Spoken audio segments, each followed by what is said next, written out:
கிறிஸ்துவுக்குள் அருமையானவர்களே, ஆண்டவராகிய இயேசு கிறிஸ்துவின் இனிய நாமத்தில் உங்களை வாழ்த்துகிறேன். இன்றைக்கு சங்கீதம் 27:1 எடுத்து நாம் தியானிப்போம். கர்த்தர் என் வெளிச்சமும் என் இரட்சிப்புமானவர், யாருக்கு பயப்படுவேன்? கர்த்தர் என் ஜீவனின் பலனானவர், யாருக்கு அஞ்சுவேன்? பயம் என்பது ஒரு பயங்கரமான தீய சக்தி. அது இருளின் வல்லமை. அது பிசாசினிடத்திலிருந்து வருகிறது.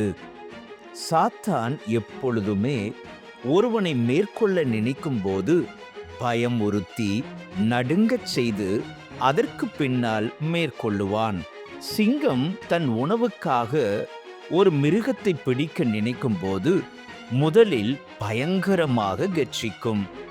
அதை கேட்டு பயந்து காட்டில் உள்ள மிருகங்கள் எங்கே போகிறோம் என்று தெரியாமல் ஓடி முடிவில் சிங்க கெபிக்குள்ளேயே வந்து சேரும். அப்பொழுது சிங்கம் எளிதாக அதை பிடித்து தனக்கு உணவாக்கி கொள்ளும்.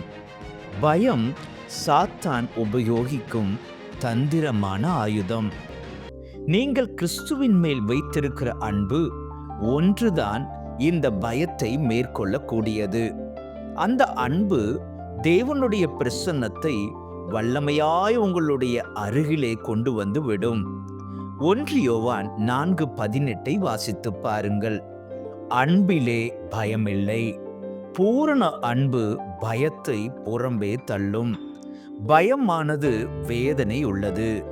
பயப்படுகிறவன் அன்பில் பூரணப்பட்டவன் அல்ல. தேவ அன்பினால் நிரப்பப்பட்டு கர்த்தர் என் மேய்ப்பராயிருக்கிறார் என்று பாடின தாவீது தேவ அன்பினாலும் வல்லமையினாலும் தைரியத்தினாலும் நிரம்பியிருந்தார். ஆட்டை பிடிக்க கரடி வந்த போதும் பாலசிங்கம் வந்த போதும் தாவீது பயப்படவே இல்லை. அதை பின்தொடர்ந்து போய் தன்னுடைய மந்தையின் ஆட்டை தப்புவித்தான். கோலியாத் இஸ்ரவேலுக்கு முன்பாக நின்று சவால் விட்டபோது அனைத்து இஸ்ரவேல் வீரர்களும் நடுங்கினார்கள். ஆனால் தாவீது பயப்படவே இல்லை. கோலியாத்துக்கு எதிர்கொண்டு போய் தன்னுடைய சிறிய ஆயுதமான கவனினாலும் ஒரு கல்லினாலும் அவனை வீழ்த்தினான். கோலியாத் கீழே விழுந்தபோது அவனுடைய மார்பிலே ஏறி நின்று அவனுடைய பட்டயத்தை உருவி அவனுடைய தலையை வெட்டி போட்டான்.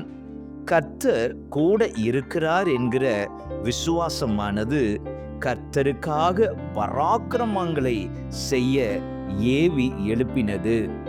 ஆகவேதான் தாவீது சொல்லுகிறார், சங்கீதம் 27:1 வாசித்து பாருங்கள். கர்த்தர் என் வெளிச்சமும் என் இரட்சிப்புமானவர், யாருக்கு பயப்படுவேன்?